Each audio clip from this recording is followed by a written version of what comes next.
But here the article writer says that they didn't realize Oda was a huge fan of Elder Scrolls, Fallout, and the Witcher series.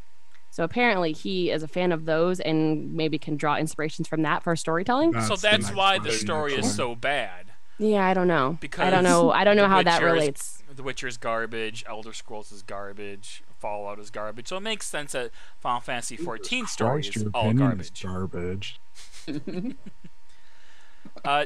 in the chat is asking, do we consider 4.3 a step back? In terms of 4.0 content, 4.3 is probably a step forward, but in terms of 2.0 and 2.x and 3.x, it's definitely a step backwards. Yeah, that's a good analysis. Like all of Stormblood we said have kind of fallen down, but then 4.3 is beginning to pick it up. So now again, we're continuing the criticism so that when 4.4 drops, it continues moving forward instead of stepping backward again. Yeah, I think this should be self-explanatory at this point. I hope that was good enough explanation. Story was meh. Teaser was cool. That's kind of where I'm at with that. I completely forgot about what happened in 4.3. Yeah, we never had like a story spoiler episode. Like if we finish this early, can we just talk about it? I mean, Aniero might get mad at us if we do.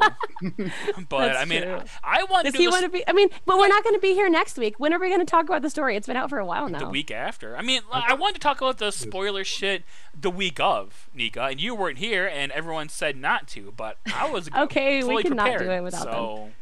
I mean, it's. I don't know. I'm super passionate about the stories, and I love being here for the story episodes. But yeah, I forget. You're like, I can't even remember what happened. I don't actually. Let me just say, I really wish I could cosplay the new Primal because it looks badass, but I doubt I'll be able to do it. Oh, that's anyway, right. Anyway, man, it is so fucking hot. It's like the first time all year that it's been so hot in my apartment. Good. Oh, I'm dying.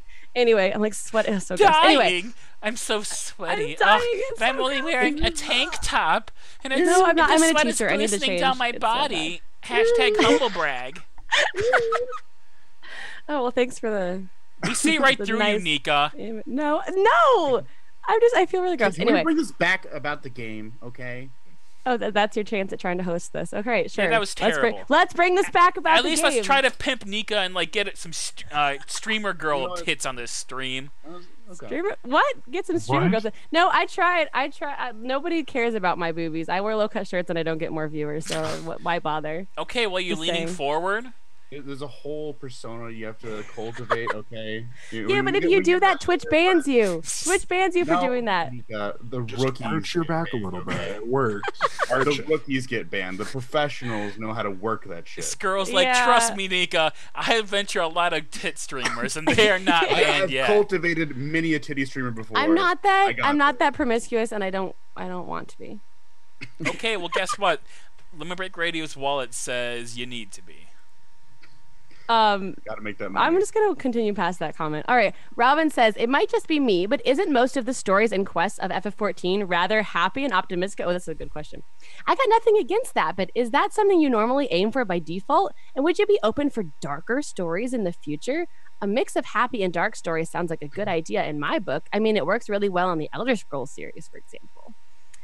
All right, and this is where he says, first, I must point out that I love the Elder Scrolls series as well as Fallout and The Witcher and others. Outside of that, I really do like so many other things with dark stories, such as the novels A Song of Ice and Fire. Having said that, though, I cannot ignore looking at the issue of how far the fans of Final Fantasy series actually want darker stories. Considering the FF14 user base, I feel that we definitely need a level of reality that stands up to the expectations of adult players, but don't think that we necessarily have to make dark themes a selling point. However, I am not completely ruling out all dark developments in the story. So they do hear us. They do realize that we want some darker elements. That's something. I mean, and didn't they just talk about the killing off the darlings theory? And they're like, oh yeah, I know, we should definitely do that. But then they're like, well, I guess we could do that, but I don't feel like it really needs to be in the FF games. Like, what the fuck? Wait, Scuro, it gets better. A couple questions. Ishikawa's answer was, we aim to make FF14 a game that people will play for a long time, but at the same time, we want to allow a more casual playstyle too. We have tweaked and fine-tuned the lore setting, and the cheeriness of the story, so that people who have come home from work tired can still log in and have fun. Wait, you don't think people that come home from work tired would appreciate a dark story? What the fuck? Because personally, I am the type of person who wants to get absorbed in great dark stories and entertainment on my days off, not on her days working. What? That is a weird, what the fuck does that even mean? Like, I have never heard that. I've never heard that, like, oh, on the days that I'm tired from work, I just want happy-go-lucky stories, and then on days that I'm off, I want dark stories. I have never, ever heard anyone say anything like that. And Forbidden Prayer was not dark. It was a little more serious, but I wouldn't say it was that dark. But yeah, it's not dark. It was just the logical conclusion of... Oh, the next question continues with this. Of the Doma storyline. Like, how else could that have ended? Because the GG... Or 4.3. Yeah, that's what it... 4.3, not 4.4. The GG then asks, one of the hardest things that a writer might have to deal with is the killing of his or her own characters. Just ask Robert Kirkman, the director of Walking Dead. So my question to you would be the following. Have you ever become overly attached to any of the characters of FF14? If so, how do you handle the outcome of a potential death of a character that you like? Oda says, I might be quite a dry person in that regard, but I don't have any resistance to killing off characters if I feel that the story development needs it. However, Harshafant was a character who was widely loved by many players, so I was reticent to have him die. Oh my god! And I had many discussions with Yoshida about it. Over the process of writing the plot for Heavensward. Jesus Christ! The only reason he was beloved is because he died. Yeah, I don't think as many people cared about him until he had that great moment of sacrifice. People liked him, but he wasn't that beloved until he had that moment of sacrifice. That. People didn't even know who the fuck he was. Yeah. He was that guy who gave us hot chocolate, right? Like, if people even remember that. That was what I knew about him. Yeah. Yes. There was a few people I think that liked him, especially if they played the Japanese version, because he had much more vocal inflections and he was very flamboyant. So I think some people who played the Japanese version thought he was more interesting of a character, but otherwise I don't think anyone had much attachment to him. But then especially because we all agreed here that killing the Sultana would have been more meaningful and killing Estinian would have been meaningful. However, here they both are, alive and kicking, and Estinian shows up randomly in random places in the storyline. Estinian is in the level 70 Dragoon quest. It's like he just pops in. Oh, he is? That's so dumb. He is. It's actually really cool. You get to fight with him in a trial, and it's really fun. No, that's dumb. I took a ton of screenshots because it was cool. But again, he should be dead, and it shouldn't have happened. But anyway. Ishikawa says, I see both having a character die and having them come back alive as always. Or no, wait, sorry. Having a character die and having them come back alive as ways that they can fulfill their role in the story. So I'm not particularly resistant to doing it. Oh my god. However, having the characters that I created killed off by other people of the staff makes me wonder if they want to start a vendetta. Oh my god. Listen to this. I'm sure that's supposed to be a lighthearted comment. She says there were many examples of that between 2.5 and 3.0. So recently, I have been taking on responsibility for the main story. Okay, no, they killed off all of her characters. That's actually really funny. Oh my god, that's. But that's not the way you should be viewing that. You should be granted, like Jex was saying, it's probably a lighthearted comment, but no, you should be killing off people because, people get this sort of investment and attachment to them, and it would be impactful in the story. Not just, randomly kill someone, but, if it makes sense for them to die, they should die and stay dead. Exactly. Right, and, looking back on it, you guys laugh at whoever, who is Moonbrita. But to be fair, Moonbrita was a very OP character. She comes in and she's like, I'm this magical science person who has all the solutions to stopping the Asians forever. So, if she was around, the story would have ended. Because so they had to kill her. Rock. That's all she had. No, she had a bottle. She was designed to die. She had a bottle. You could suck in all the Asians into it. Remember? Yeah. Mm-hmm. She had the solution to trapping all the Asians into the realm, the Zelda sacred realm. You could trap them all there forever, so she had to die. Cured cancer. It sounds like this Ishikawa person, one of her characters was the Sultana, which is why they came back to life in Heavensward. Oh my god. What if Moonbrita is Ishikawa's character? See, no, I bet Moon Brita, Ysayle, and Harshafan were all her characters. Just watch. No, think about it. Like there are so many examples of that between 2.5 and 3.0. What happened in 3.5 to 3.0? The 2.5 and 3.0 is where all the Scions died but then didn't die. And the Sultana. Who didn't die. So she has recently taken on responsibility for the main story, which means she purposely wrote brought them back the to Sultana. Life? No, she brought back. Well, they technically all died in 2.55, and she brought them all back. Yeah. And see, I have a problem with that. They're just like, oh yeah, having them come back. It's like, no, you should just have them die, and that is it. Have another character step in and become like a different entity. Like that would be awesome. The reason the story sucks right now is because of Ishikawa. Straight up. Confirmed. Straight up. She might be implying that she didn't like how everybody died at 2.5, and she decided to rewrite them into the story. And that's horrible. That is fucking garbage. Good job, Ishikawa. Good job. Okay. Robin then asks, I'm not sure how much you're allowed to say, but where will you take the story of 14 next? And if you're not allowed to say anything, then perhaps you could give us a hint of the direction at least. Otis says, I'm not ready to lose my job yet, so I cannot talk about any future story developments here. If I were to give you a hint, though, because we have now been running the game for 5 years, I really want to explore new ideas or ways of telling stories so things don't get stale and boring. Too late. Yeah. Okay. I never thought about that 3 years ago. Ishikawa says, I often get asked what a story that never ends is, but we do envisage, is that right? Envision a proper conclusion to the current main story in 14 and are slowly but surely moving things towards that. You can rest assured that this conclusion will not mean the end of game service, though. What does that even mean? What? It means we're going to wrap up the story, like the overall Asian Garlean story in the 5.0, 6.0, and then some bigger alternate thread is going to happen in 7.0, and then that's going to be like a new quote story. They're probably going to do another Calamity. Okay. No, they're not doing another Calamity. No, I don't think they'll do that. They would, like, hey, we'll just put out dungeons and raids, but they're not going to have any stories. No. That's what. No, that's like where FF11 has gotten to after like a million years of service. 14 is not at that point yet. Yeah, no. I mean, no. How many expansions did 11 have?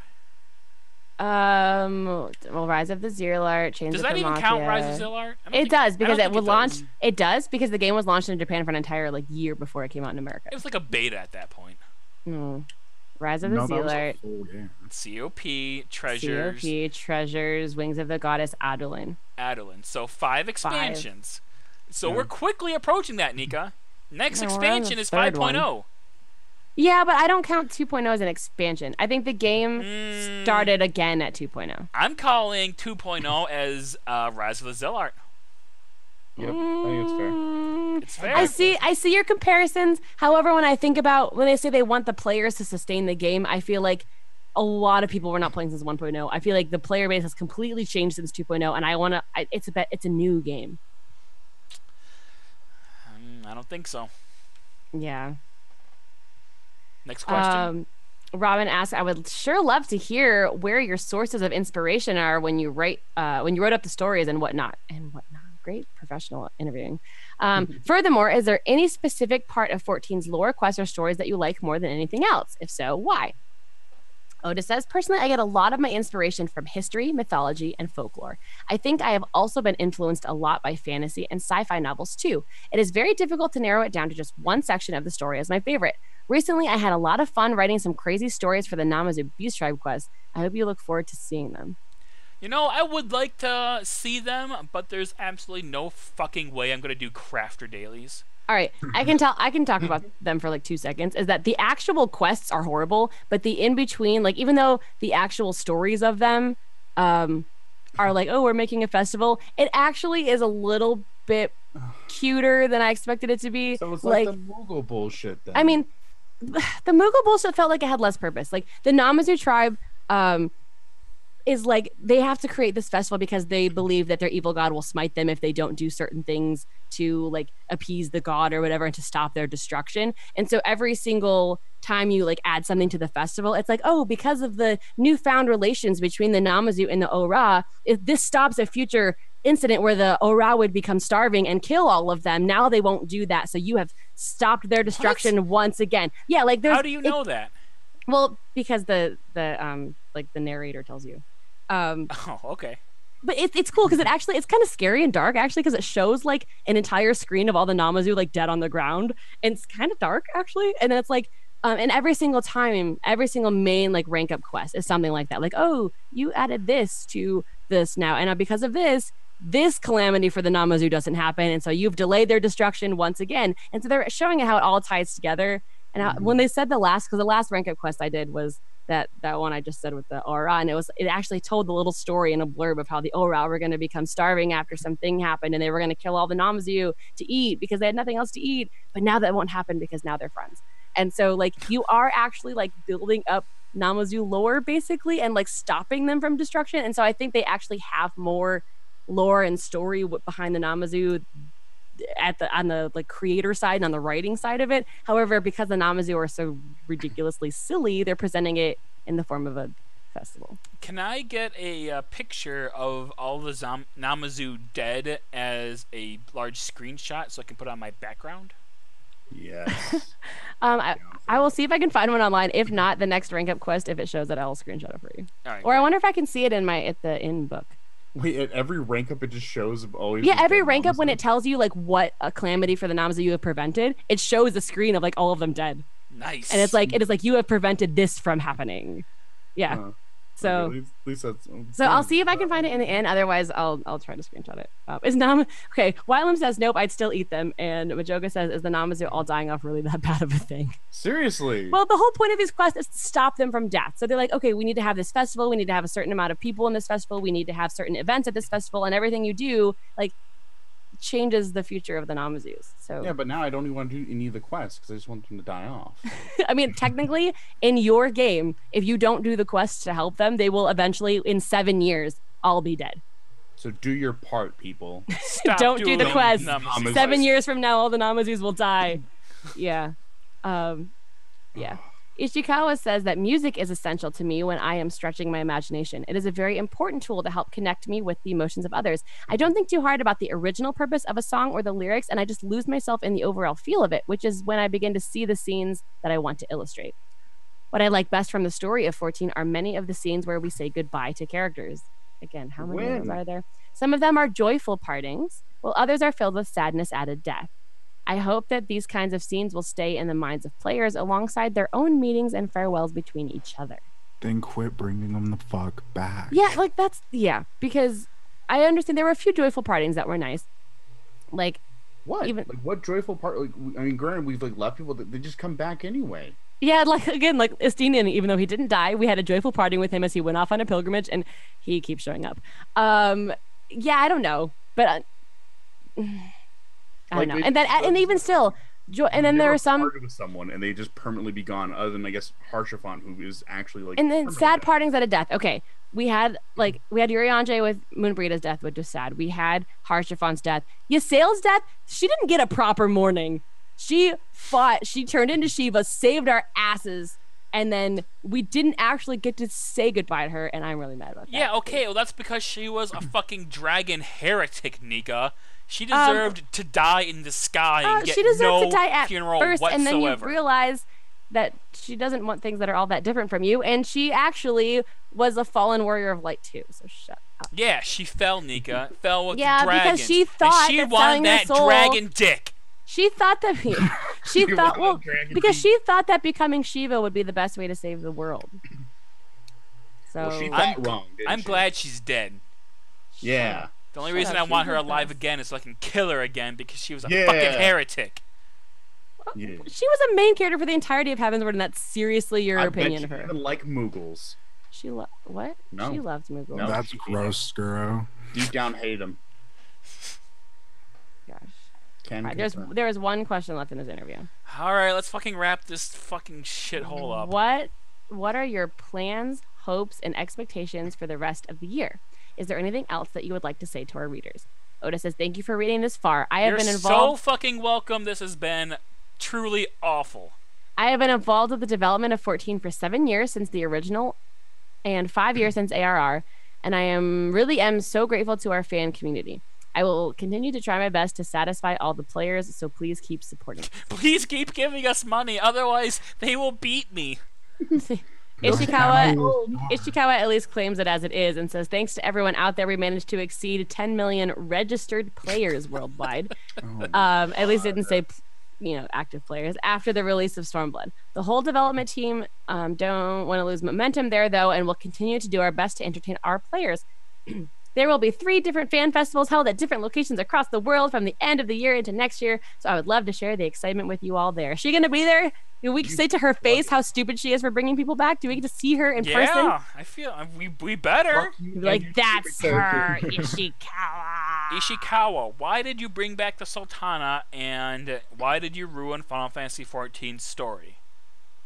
Do you think so? If they, I wonder if they'll do like a question from the audience part of like a live letter at then, and we can just say, why did you ruin this? They're gonna ask from some weird fucking bunny suit. No, we got bunny suits and we got summoner glamour. So what else the fuck can they ask? Like cat girl glamour. I don't know. For the other species. Turn a cat boy literally into a cat girl. Is that where we're going with this? Or what else can they add? Is it a serious question, Nika? Like what the fuck will they not add at this point? Like that is a challenge to like all ERP people out there.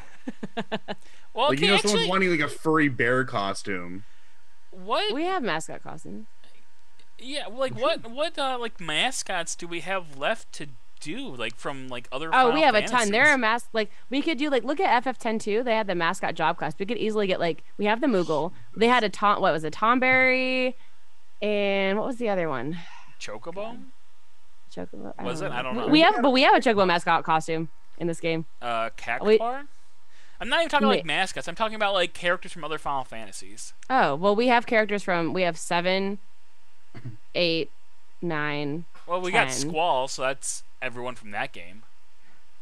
Yeah, we have we have Cloud, so that covers that. Yeah, we have Cloud, we have Unantitus, we have Zidane, we have Lightning and Snow, we have Unantitus, we have everyone from Final Fantasy IV because of the glamours in Heavensward. What's his face? Oh my god, I'm totally blanking on his name right now. Who? Cecil? We have Fury and Glamour too, don't we? The Gambler, Setzer. We have Setzer outfit, and we have Furion outfit. What else do we have? See, but like, while in the chat's pointing out, like, you're gonna ask this serious question, and they're gonna be like, "Oh, so when are we gonna have kids in the game?"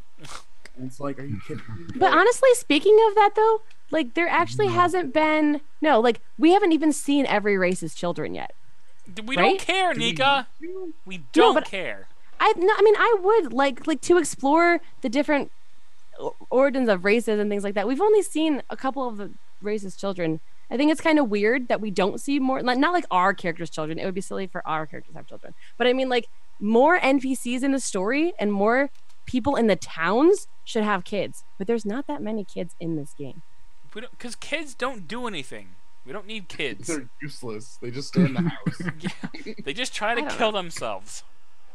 I feel like we could have some compelling plot We have points fucking Chloe and Zoe and all these other stupid boys. And their side story is like cute at best, but it's not great. Yeah, it's not great because they're kids. Because how much sadder would it be if Harshafant had a kid he left behind? Oh my so God. much more fucking sad. Gay. Oh, What? and then when we get there, You can't have kids if you're gay. Are you just like homophobic now? What's up with that? No, I didn't know he had a kid. I said he thought doesn't. he was homosexual for his entire life. No, you can have a kid if you're gay. It's called adoption. Okay, but that's not your kid. Yes, it is. Oh my God, is this It's really not- what this show is turning into right It's now? not biological, so it's not your It child. doesn't have to be biological. Whoever raises you is your parents. So shut up. I mean, it's like your step-parent. No, It's like not if they parent by adopt you. law. You're legally, by all intents and purposes, that person's child. Yeah, but you can't say that they're your parent because you're not blood-related. gotta be by blood. No, family is family. It doesn't have to be blood. I agree with you, Nika. I just didn't know he had a kid. Unless or he you adopted a child. Saying, So that's why I was like, that's kind of. He doesn't have a kid. He doesn't? Okay, then. That's what I'm saying. How much more, Mike? Oh, You're God. so dumb, I Lloyd. got confused. Do I have to teach? Okay, Minus one, Lloyd. I'm gonna treat you like my kindergartners. All right, let's take our ears and turn our keys and turn your ears on, please, because the teacher is talking. Okay, thank you. I'm so glad you're all listening with your eyes on me. I said, how much more sad would it have been if Harshafant had a kid and then died and left the kid behind? Okay, so Nika, this is what I'm talking about. If you like would talk in that voice all the time and wear like a nice busty tank top, we just label the thing LBR AMSR, we will make millions, all right? Wait, what does that mean? I don't know what that means. Wrong acronyms, what that is. You know what I mean. I don't. What does it mean? ASMR. Scuro, explain it. You know all about it. ASMR? I don't know what that means. It was audio. It's a fucking acronym, man. I don't shit. I don't really. It's basically where you get a really, really expensive microphone and you make like sounds in it, and you talk softly. Autonomous sensory meridian response. So it makes you feel good because you're hearing sounds that make you feel good. Oh. Like, I get it. Okay. Majoka says his dad had kids. Yes, it's sad that he left his siblings and father behind, but I'm talking like the whole point of the conversation was that we haven't seen children very often in this game, like actual small versions of the races. It's you can see my hand motions right now. I'm like all over the place, like small ones. We have Lalafell. Doesn't that count as small people? No, because we have not seen a Lalafell child, have we? How would you tell? They're all Lalafell. We've seen Elezen. We've seen Elezen child. We've seen Mikote child, and we've seen Hura's children. Okay, that's everything. Yeah, it just, dude, like they did Taru children, and that was a mistake because it just looked like a Taru children they were like baby dolls. It was so weird. So we haven't seen Lalafell children, Aura children, Rogadin children. There's Aura children. Is there? There definitely is. I'm positive there is in the step. Where? Someone in the chat. Where have we seen Aura? Okay. There you Tara go. says we've seen one. Where? Tell me where. I'm probably wrong. No, I might be wrong. In the MSQ, when we're like trying to find Lise, she's playing with the Aura children. Yeah, you pick up fucking poop with the Aura children, Nika. Oh, okay. You've complained about this before. No, you're right. There are some in Asm step. You're right. You dumb dick. Okay. Fuck off. So we've never seen Lalafell or Rogadin children. And even still, walking around a town, you would see more children than we do. Oh, you see, like, there's like one group of children that you see. Okay, you, Mr. I'm a dad and I have a baby who's adorable. Why wouldn't you want more babies in this game too? Because the only baby in the world that is beautiful is mine. What? We're not going to put my baby in the game. You wouldn't be able to properly render the beautifulness. Name a baby Bert. There's not enough polygons in the world of Final Fantasy XIV. I also agree with more mixed NPCs, because we have, again, Hilda, a character who fell off the face of the earth, who is a mixed race, and she was really cool and then didn't get that much screen time because apparently they don't think that mixed characters are cool enough for screen time. No. And so now we know that Square-Enix, and again, Square-Enix is a Japanese company who I know treats half Japanese people pretty poorly also. They see that half-seas characters in games also they treat poorly. So calling you out, Square-Enix, for racism, put in some more half-seas characters and more children. We don't like their kind in this game, okay? You gotta keep the bloodline pure. God damn, get out of here. This conversation got really stupid. Get out. Alright, so that wraps up. Oh, she is in the Machinist quest? Okay, I haven't gotten to those ones yet. We don't care. We don't care about Machinist. We don't care about stupid half races. Alright? What we do care about is wrapping up the show because this is really stupid. We still have 20 minutes. I'm trying to fill this. Okay? Oh my god, Nika, I'm going to fill it, all right? I can fill it with the best of it, all right? Go. So, that wraps up our main discussion, but we also have a half discussion because we also talked about what SE could show at FanFest to win back the hosts back to Final Fantasy XIV, what we would want to see to, like, you know, really get back into the game.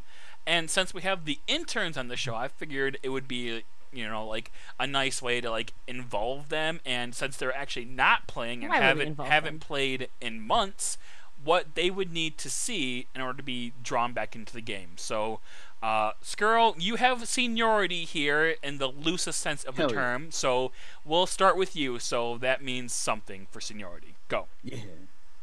All right. So, what would get me back in? All right, that was really stupid. Lloyd, go ahead. Damn it. What would get me back in would be. All right, that's good. Cool. No, whoa. No. You don't get to do that. No.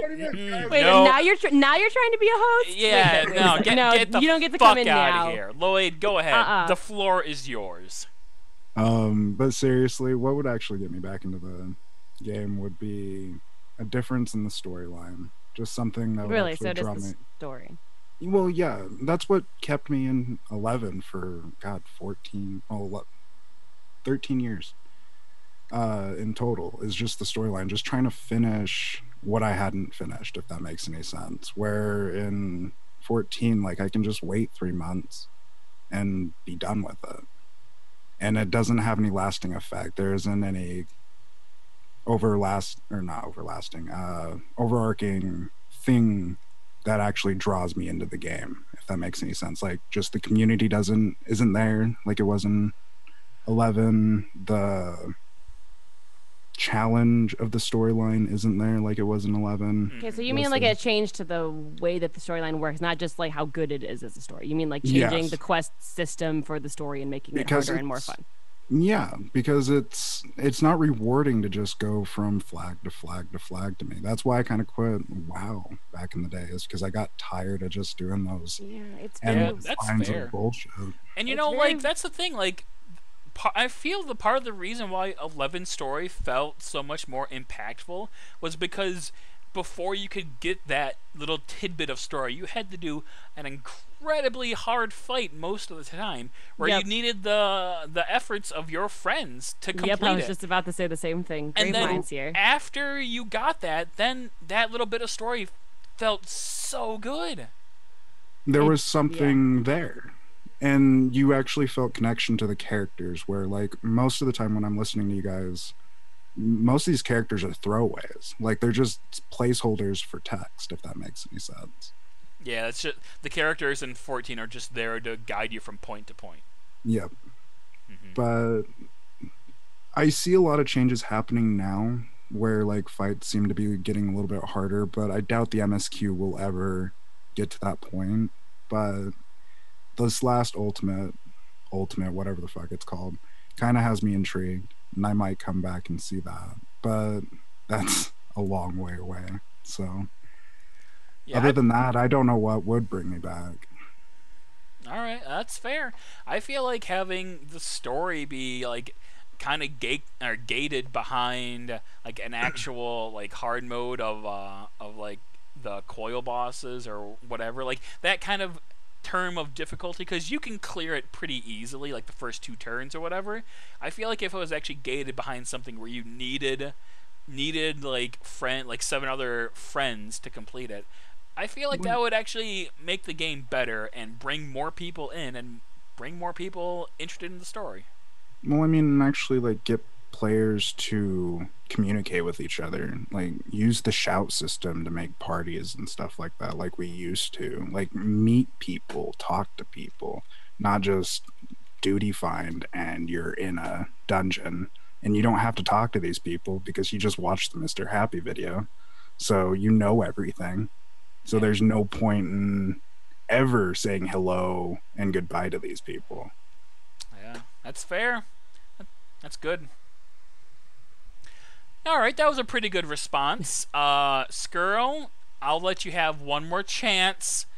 Let's hear what Square-Enix can do to bring you back, and what they can show at FanFest to reinvigorate your hope in them. Okay, so I got 2 things: complex content that actually has something other than like just battle and fighting. Like I want actual objectives. I want something else to do in a game, and not just feel like, you know, I'm being treated as an idiot that can only hit trash mobs or a big boss. That'd be nice. You know, like just something kind of like Nizul, salvage, like everything else we've had before in 11 that should be easily interpreted into this game, but it's not for some reason. Blue Mage would probably lock me in. Oh, okay, you're done. No, no. Let me say no. Blue Mage wants to lock me in. It would. What role? I'm honestly curious. In like 3 sentences or less, what role would you see or want Blue Mage filling? I could see it being a tank. Oh my God, you're so dumb, Scuro. No, seriously? Jesus Christ. I can see it being a tank. No, Scuro. In what game ever? In what game ever was Blue Mage ever designed or like even like remotely shown as a tank? I don't know. It could be. It would be a DPS. Let's be real. Okay. Yes. Obviously, Square-Enix could make Blue Mage a tank because they would force White Mage a tank if they were done too, into that square hole. All right. White Mage is forever known as like a healer. Like at least Blue Mage has like some flexibility in the role to where it could make sense to be a tank. No, God. No. The only game where that worked was Final Fantasy XI. That was because you took a very, very specific set of spells, and the engine allowed you to be like expansive enough to do that.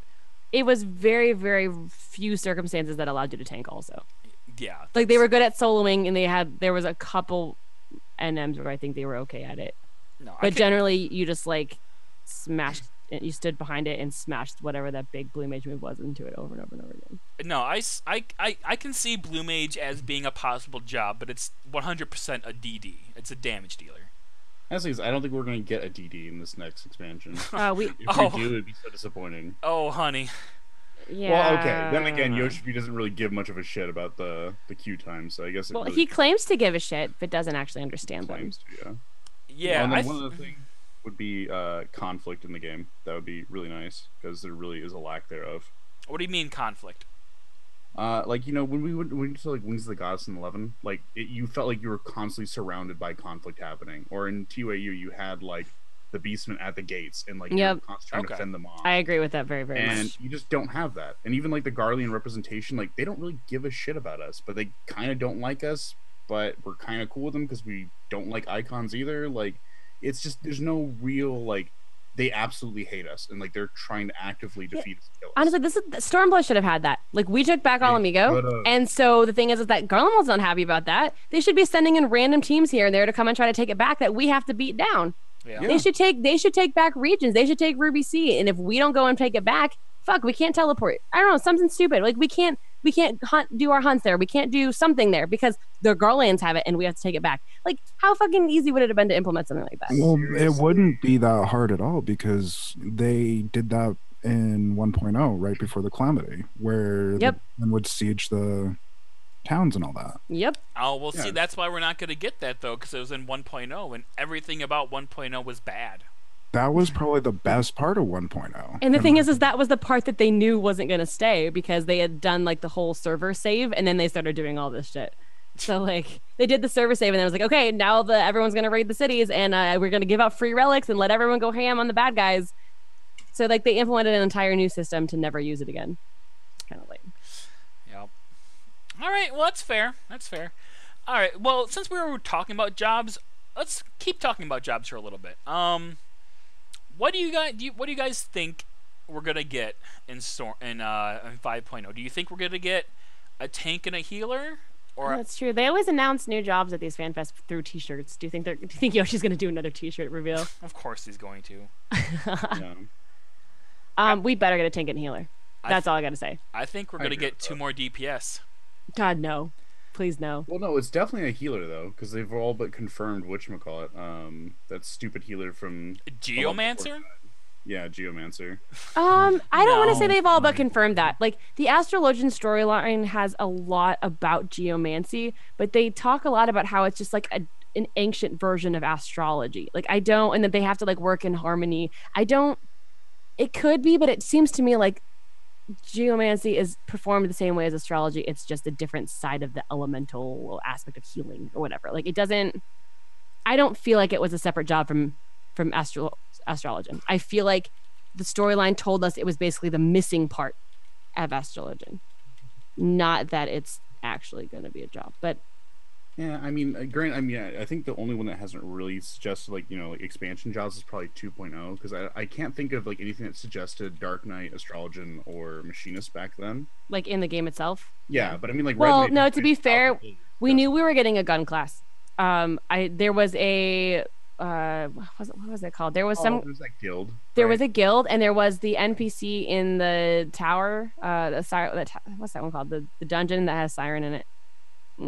Yeah, but I think they could. There's the first boss has a gun too, and I feel like they were kind of like, oh yeah, we're definitely gonna get a gun job someday. We didn't know it was gonna be machinist. We were all saying like Corsair or like chemist. I mean, like lore wise, like nothing really suggested as much as like Red Mage was suggested pretty heavily like later on in 3.0. Yeah, but there was I mean. Yeah, but I feel like when we got all the hints that Alice was a Red Mage, we already had the Red Mage FanFest teaser for her, so we like attributed those together. Yeah, like we didn't get it in the game before we already knew it was coming. That's what I mean. I feel like between 2.x and 3.0, that was like the one time we had like just genuine surprise about what the jobs were. I feel like now we usually always get like one, and they've already said like they're only going to make 2 ever. Like they're not going to make more than 2. Yeah, there's no way we're ever going to get 3 jobs ever again, ever. Yeah. And they're even talking about cutting back on that to go just to 1 job, which I think that's even more bullshit. I think if we only get 1 job, then we have a chance at a tank or a healer. But if we get 2 jobs, then they're definitely both going to be DPS again. I don't think so. If they put in 2 more DPS, that's just going to skew the entire balance of everything. So? Like we need another tank and healer. I mean, not really. I don't know if we really need another tank and healer, to be honest. I mean, need no, but should yes. But like think about it. Like there's no enfeeblements. There's not really much buffs that diversify. I want a melee healer of some sort. I mean that'd be cool. What game ever has had a melee healer, Nika? Overwatch. It was the only one. Overwatch. That's a complete carryover to RPGs. Okay, yeah. I mean, I don't know. You could make it work, but considering in this game, healers like in FF11 and other games like that, the healers just stand in the back and never get touched. And 14, healers still have to dodge mechanics. They still have to do all the shit the frontline people have to do. So it really would not be that hard to have a healer on the front lines in this game at all. It would not. Cool, but I think we're never going to see it, unfortunately. Dancer could be that though. Square-Enix is not that clever or intelligent to make such a class that is so far removed from all the other ones. And they've tried to dumb down like healing DPS so much. You think they're honestly going to make it to where it's like, oh yeah, you can do both, really? Like, no. Like, you're not going to be able to do, like, they're going to completely tunnel it down to where you're either healing or you're DPSing. I mean, look at fucking Red Mage, and that was their attempt at, quote, a melee caster. It's fucking garbage. It has 3 melee moves that you can do every so often. It's fucking terrible. So I don't know. I mean, it'd be cool, but like I can't even think of like what class they'd introduce. I'd love to see Dancer. I know it's being thrown out here in the chat, but I don't think we'll ever see that. See, that's why I would say if they introduce Dancer, it would be a melee healer or a DPS. We're probably not gonna get Dancer. I feel like we're probably only gonna get 1 class, and I feel like it's probably gonna be Blue Mage, to be honest. No, I don't think so. I don't. Tank. I think it'd be a tank. You can quote me on this, and I'll take anyone on this bet that Blue Mage will never Nostradamus prediction. Nostradamus prediction. We will never get Blue Mage as a tank in Final Fantasy No, I 14. agree, but I think if we get 1 job, it would be a tank job. What tank would it be? Yeah, what class? They need at this point? Like people are saying Judge. I think it could be something big in Armory like that. Judge has never been a class. I mean, the only thing I could possibly think is Rune Fencer from 11, but I don't think that's even remotely popular enough to be even the consideration. I'm trying to think of some of the big It's Dark Knight, basically. The big ones we've had in the past, totally and like other FF games. Luntina says Beastmaster in the chat. We are never seeing another pet job ever. I've never seen that, yeah.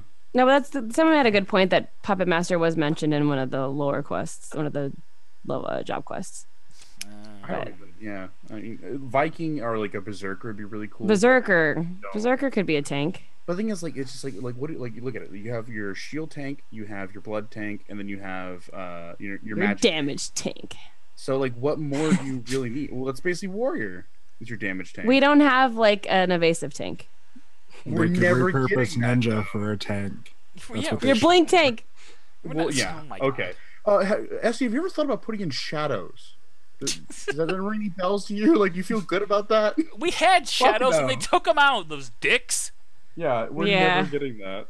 It'd be cool, but I just like that's why like I don't really know if we really need a tank because like there's just not a whole lot of diversifying between the tanks already, and they're already trying to kind of merge them together just to make them useful. Yeah, like, see, exactly. Wow, that's the smartest thing that Squirrel's ever said. I know, spooky. That's why we're gonna get a DPS is because they can't like the tanks are already basically the same thing. The healers have horrible identity issues. We're gonna get a DPS, and we're only gonna get one. That's I could see, and see that's another thing is like you guys say like evasion tank, like you can't have an evasion tank walking around in plate mail, and that's what tanks wear is gonna be heavy plate mail shit. That's true with the way that the gear works in this game. Yeah. Yeah. What if they implement freelancer? How would you implement freelancer in a game with the Holy Trinity? You can't. I don't think that would work. So wait, Onion Knight and Shrodun says something about in the Evilist raids they mentioned Templar could be something. That's just. I mean, see, if the reason why I thought honestly Blue Mage being a tank, and I don't think it would be tough if it was, but like it'd be like a magic casting tank, so you have to like cast abilities to mitigate certain damage. You know, that would be kind of cool. Is that you're just casting magic to. But see, because of that, first of all, that wouldn't work with the cross class shit the way they have it now. And secondly, is that you'd lose like. Again, like I know we said tanks and DPS, but like your DPS, you wouldn't have any DPS ever because you wouldn't have the instant mitigation. You'd have to be casting all the time. Yeah. So I don't know if that would work. And I agree. That's the only, like I said, that's the only thing I can think of that would work as like a different tank that we would be actually getting. Because evasion tank, no. Shadow tanking, no. Like blink tanking, it's never gonna happen. Like it'd be cool, but we're never gonna get that. I think we'll get enfeeblements before we get any of that kind of shit. Yeah. All right. Well, that was a nice discussion that we had today, but I think that's gonna be it for us today. Yeah. Oh, hey, this was a good show. Nika, what do you think about the show today? Do you think that I know you and I did great. Yeah, I was gonna say we talked a lot. We did a good job. I think we could have done this without the interns. Probably. They didn't add much. I won't say that they didn't add much, but they also didn't take anything away. They tried. They tried. There you go. I don't think any of them ended with more than 1 point or 0 points. I want to point out that Lloyd said that gay people can't have kids. Hey, fuck you, bud. He did. Yeah, so he does get a point there. You're right, Scuro. No, what? What the fuck? -5 points to all of you, including Juxta. I think we probably could have had the show on our own. However, I do feel like this was a good discussion, and it seems like every time Aniero is not here, we have a good discussion. So yeah, that's interesting. I didn't know what that's Aniero. saying. Huh? You know what I noticed is Nika saying it's a great discussion, but she was the one that talked the majority of the discussion. Hey, and people complain that I don't talk that much, and that people talk over me, and that like they never let me talk. So here, I talked, and every time I have more say in an episode or I plan an episode, people are like, hey, this is a good episode. So, Okay, so you're right, Nika. You can plan all the episodes from now on. No thanks. Yeah, okay. See, I will be a co-planner, but I can't solo plan things. See, we co-planned this episode, and it worked out well. So let's co-plan every episode. Okay, well, how about this? We'll co-plan, but you'll be co-planning with Kallo. I mean, if he ever tells me like what ideas he has, I will be happy to co-plan, but he just does it, so I just let him. Okay, so communication problems, that's all we have. I'll get you in touch with his Facebook profile, and you guys can talk. Easy peasy, lemon squeezy. Okay. All right, so this is LBR. Thank you so much for tuning in today. We are a Final Fantasy XIV podcast, obviously. You can catch us live every Sunday at 4 p.m., but not next week, Father's Day the 17th, because we are taking that week off. And you can find us on Twitter, Facebook, all the usual places at Limit Break Radio. And check out our website at www.limitbreakradio.com. And that's going to be it for us. My name is Juxta. Keep listening.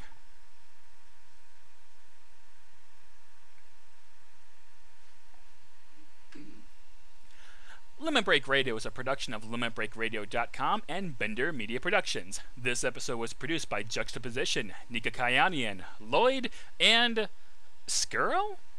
Final Fantasy XIV and Eorzea are trademarks of Square-Enix. Funding for Limit Break Radio is provided by Miri Kennett, Nexian Theta, Hirsch Firsch, Telen Vieira, and fellow Limit Break Radio listeners. To support Limit Break Radio, visit patreon.com/limitbreakradio. Opening music in this episode provided by Daniel Lambie. Listen to Man with the Machine Gun and other great tracks at facebook.com/Daniel Lambie Metal Gamer. Closing music in this episode provided by Husky by the Geek. Listen to this and other great Final Fantasy XIV and video game rock covers and original music at facebook.com/HuskyBearTheGreek. In-game graphics for Limit Break Radio's Twitch stream are provided by Diamond Multimedia. Check out their line of AMD graphics cards and other hardware at diamondmm.com. Limit Break Radio and its hosts are solely responsible for its content. All right. That was good.